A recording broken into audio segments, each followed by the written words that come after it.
بسم اللہ الرحمن الرحیم۔ السلام علیکم۔ سلطان بہت نیک دل، عقل مند، بہادر انسان تھا، لیکن بدقسمتی سے اس کی جتنی بھی کابینہ تھی، بامشمول وزیر، مشیر اور باقی دیگر درباری تھے، وہ سب کے سب جاہل اور نکمے، اور ان میں کچھ غدار بھی تھے۔ ان میں کوئی بھی ایسا انسان نہیں تھا جو کہ اس سلطان کا وفادار ہوتا۔ سلطان کی سلطنت میں بہت سے علاقے دشمنوں نے جنگ کے ذریعے چھین لیے، اور ان غداروں کی وجہ سے باقی بھی سلطنت کا نظام درہم برہم تھا۔ ایک دفعہ سلطان دربار میں موجود وزیروں اور مشیروں سے مشاورت کر رہا تھا کہ بگڑتے ہوئے سلطنت کے حالات پر کیسے قابو پایا جائے، اور ابھی یہ مشاورت جاری تھی کہ سپاہی نے آ کر خبر دی، سلطان معظم قاضی صاحب آپ سے ملنے آئے ہیں۔ وہ قاضی سلطان کے لیے بہت خاص تھا، کیونکہ قاضی بہت عقل مند اور بہادر تھا، اور وہ فیصلہ کرتے وقت یہ نہیں دیکھتا تھا کہ آگے سلطان کا امیر بھی ہے یا وہ صرف انصاف پر ہی مبنی فیصلہ کرتا، اور اسی وجہ سے سلطان اس کو اپنے وزیروں کی جگہ سمجھتا تھا۔ سلطان نے اپنے سپاہیوں کو حکم دیا، قاضی صاحب کو اندر لے آؤ۔ سلطان کے حکم پر قاضی صاحب اندر تشریف لے آئے، سلطان کے دائیں پہلو میں بیٹھ گئے۔ قاضی صاحب نے سب کو سلام کیا اور پھر سلطان کی خدمت میں عرض کرنے لگا، سلطان معظم، مجھے بڑے ہی دکھ کے ساتھ یہ کہنا پڑ رہا ہے کہ پچھلے کئی مہینوں سے ہماری ریاست میں چوریاں اور ڈکیتیاں بڑھتی جا رہی ہیں، ہر جگہ لوٹ مار ہے، ایسا لگتا ہے ان کو سلطان کا بالکل خوف نہیں۔ یہ سن کر سلطان معظم فرمانے لگے، میں اسی موضوع پر اپنے وزیروں اور مشیروں سے مشاورت کر رہا تھا کہ آخر ان بڑھتے ہوئے مسائل پر کیسے قابو پایا جا سکے۔ قاضی صاحب نے چھپے ڈھکے الفاظ میں کہا، سلطان معظم، سلطنت میں اس وقت گرتی ہے جب اس کی بنیادیں اندر سے ہلائی جائیں کہ قاری صاحب کیا کہنا چاہتے ہیں۔ سلطان نے مشاورت برسخواست کر دی اور قاضی صاحب کو حکم دیا کہ میرے کمرے میں ملو۔ سلطان معظم اور قاضی صاحب کے درمیان گفتگو ہوتی رہی، اور قاضی صاحب نے سلطان کو بتایا، حضور والا،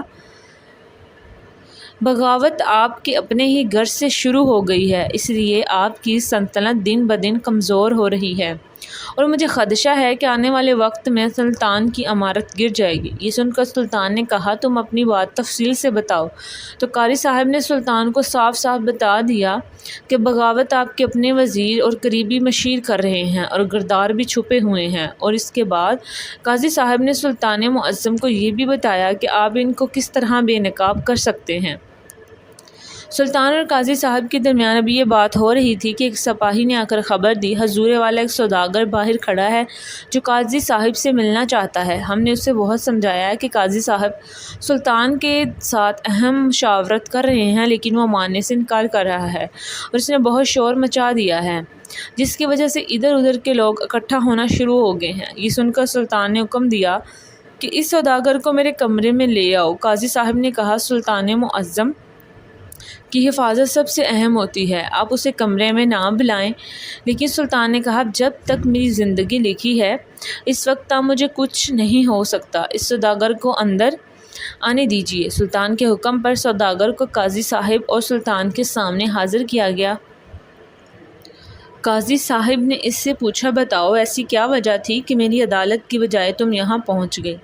تو سوداگر نے کہا، قاضی صاحب، میں آپ کی عدالت میں گیا تھا لیکن آپ وہاں موجود نہیں تھے، اور مجھے آپ کے محافظوں نے بتایا کہ آپ تقریباً 15 دن بعد واپس لوٹیں گے، اور میں اس وقت تک انتظار کیسے کر سکتا تھا، اس لیے میں آپ کے پاس ہی آ گیا۔ یہ سن کر قاضی صاحب نے کہا، بتاؤ تمہارا مسئلہ کیا ہے؟ تو سوداگر نے کہا، قاضی صاحب، میرا گھوڑوں کا استبل ہے اور اس میں نے سینکڑوں گھوڑے رکھے ہوئے ہیں، میرا ہر رات ایک گھوڑا چوری ہو جاتا ہے، اور جب یہ تین مرتبہ ایسا ہوا تو میں نے محافظوں کی تعداد دگنی کر دی، لیکن وہ چور اتنا شاطر اور چالاک ہے کہ وہ محافظوں کو چکمہ دے کر ہر رات ایک گھوڑا چرا کر لے جاتا ہے۔ لیکن سب پریشانی کی بات میرے لیے یہ ہے کہ مجھے 10 گھوڑے بہت زیادہ عزیز ہیں، مگر وہ چور اتنا شاطر ہے کہ وہ میرے پسندیدہ گھوڑوں میں سے ہی ہر رات ایک گھوڑا چرا کر لے جاتا ہے۔ لیکن حیرانگی کی بات یہ ہے کہ ان 10 میں سے باقی جو گھوڑے موجود ہیں وہ ان سے زیادہ قیمتی ہیں، لیکن وہ چور ان گھوڑوں میں سے کوئی بھی گھوڑا نہیں چراتا، بلکہ ہر رات انہی گھوڑوں میں سے جو میرے سب سے پسندیدہ گھوڑے ہیں، ان میں سے ایک گھوڑا کسی کو کانو خان خبر بھی نہیں ہوتی، حتیٰ کہ گھوڑے کے پاؤں بھی نظر نہیں آتے، اور اس طرح اس نے ایک ایک کر کے میرے 10 کے 10 گھوڑے چرا لیے۔ لیکن یہ سن کر قاضی صاحب نے کہا، کیا تمہارے پاس ان کے خلاف کوئی ثبوت ہے کہ اس نے کوئی ایسی نشانی چھوڑی جس کی بنیاد پر ہم اس کو پکڑ جائیں؟ یہ سن کے سوداگر اپنے جیب سے کپڑے کی پٹی نکالی اور قاضی صاحب کو کہا، قاری صاحب، آج رات جب اس نے گھوڑا کھولا تو اس کے ہاتھ سے شاید یا جیب سے یہ پٹی وہاں رہ گئی۔ سپاہی نے پوچھنے پر بتایا کہ ان میں سے یہ کسی کی نہیں تو یقیناً یہ اسی چور کی ہوگی، جو شاید چوری کرتے وقت اس سے گر گئی ہوگی۔ یہ سن کر سلطان نے کہا، اے بے وقوف سوداگر، قاضی صاحب اس ایک پٹی سے اتنے بڑے چور کو کیسے پکڑے گا؟ تمہیں کوئی اور بڑا ٹھوس ثبوت لے کر آنا ہوگا۔ یہ سن کر قاضی صاحب ہنسنے لگا اور فرمایا، سلطان معظم، یہی ایک ثبوت، یہ کپڑے کی پٹی مجھے اس چور تک پہنچائے گی۔ قاضی صاحب نے اس سے پوچھا، تمہارا استبل کہاں ہے؟ تو اس نے کہا، قاضی صاحب، فلاں جگہ پر فلاں قبیلہ آباد ہے اور اس قبیلے سے 2-3 میل کے فاصلے پر میرا استبل بنا ہے۔ قاضی صاحب نے کہا، مجھے شک نہیں بلکہ پورا یقین ہے، چور اسی قبیلے سے آتا ہے اور ہر رات گھوڑا چرا کر بھاگ جاتا ہے، کیونکہ کسی دور کے چور کو نہیں پتا کہ ان گھوڑوں میں 10 گھوڑے آپ کے پسندیدہ ہیں۔ مجھے تو ایسا لگتا ہے کہ وہ چور تیرا قریبی ہے۔ اور اس کے بعد قاضی صاحب نے سوداگر کو کہا، وہ دن کے بعد تو میری عدالت میں حاضر ہونا اور اسی جگہ ہی تمہارے مقدمے کو حل کروں گا۔ یہ سن کر وہ سوداگر وہاں سے چلا گیا۔ قاضی نے قاری صاحب کو کہا، میری خواہش ہے میں آپ کے ساتھ آپ کے قبیلے جانا چاہتا ہوں۔ یہ سن کر قاضی صاحب نے کہا، یہ تو میرے لیے باعث شرف ہوگا۔ اس کے بعد سلطان کا قافلہ اور قاضی صاحب واپس قاضی کے قبیلے کی طرف روانہ ہو گئے اور سوداگر قاری صاحب کی عدالت میں پیش ہوا۔ اب قاضی کی جگہ سلطان بیٹھا تھا اور سلطان کی دائیں جانب قاضی صاحب بیٹھے ہوئے تھے۔ سوداگر اپنی بات دوبارہ کی، قاضی صاحب اب ہی مجھے انصاف دلائیں۔ قاضی صاحب نے کہا کہ جو تیرے استبل کے قریب قبیلہ ہے، اس قبیلے کے سب مردوں کو ایک جگہ اکٹھا کرو، اور سلطان معظم وہاں تشریف لے کر آ رہے ہیں اور اسی جگہ ہی تمہارے چور کو پکڑیں گے، لیکن اس بات کی کسی کو خبر نہ ہونے دینا، میں تمہارے ساتھ سلطان کا ایک قاصد بھیجتا ہوں۔ وہ قاصد یہ جا کر پیغام دے گا کہ سب لوگ ایک جگہ اکٹھے ہو جائیں۔ قاضی صاحب نے سوداگر کے ساتھ سلطان کا قاصد بھیج دیا اور سلطان کے حکم پر تمام قبیلے والے ایک جگہ اکٹھے ہو گئے، جن میں صرف مرد تھے۔ اب قاضی صاحب اور سلطان صاحب نے ان نوجوانوں کو کہا، ان تمام آدمیوں کو ایک قطار میں کھڑا کر دو۔ تمام قبیلے والوں کو ایک قطار میں کھڑا کر دیا گیا۔ اب قاضی صاحب نے ان سب کو کہا کہ ان کی کوہنیوں تک کپڑا ہٹاتے جاؤ اور دیکھتے جاؤ کہ ان تمام قبیلے والوں کی کوہنیوں سے کپڑا ہٹایا گیا اور آگے چلتا گیا۔ قاضی صاحب ہر ایک کو بڑے غور سے دیکھ رہا تھا۔ ابھی چند لمحے گزرے تھے کہ قاضی صاحب نے کہا، سوداگر، تمہیں مبارک ہو، تیرا چور پکڑا گیا۔ یہ سن کر سوداگر بڑا حیران ہوا۔ قاضی صاحب، آپ کو کیسے پتہ چلا یہ میرا چور ہے؟ قاضی صاحب نے کہا، جب تم نے اس کی کونی سے کپڑا ہٹایا تو میں نے دیکھا کہ اس کے کونے کے قریب ایک جگہ ایسا نشان نظر آیا وہاں پر کئی دنوں تک کوئی پٹی بندھی گئی ہو، اور یہ پٹی اس وقت بندھی جاتی ہے جب بازو سے کوئی زوردار چیز کھینچی جائے، اور اس درد سے نجات پانے کے لیے وہیں پٹی باندھی جاتی ہے۔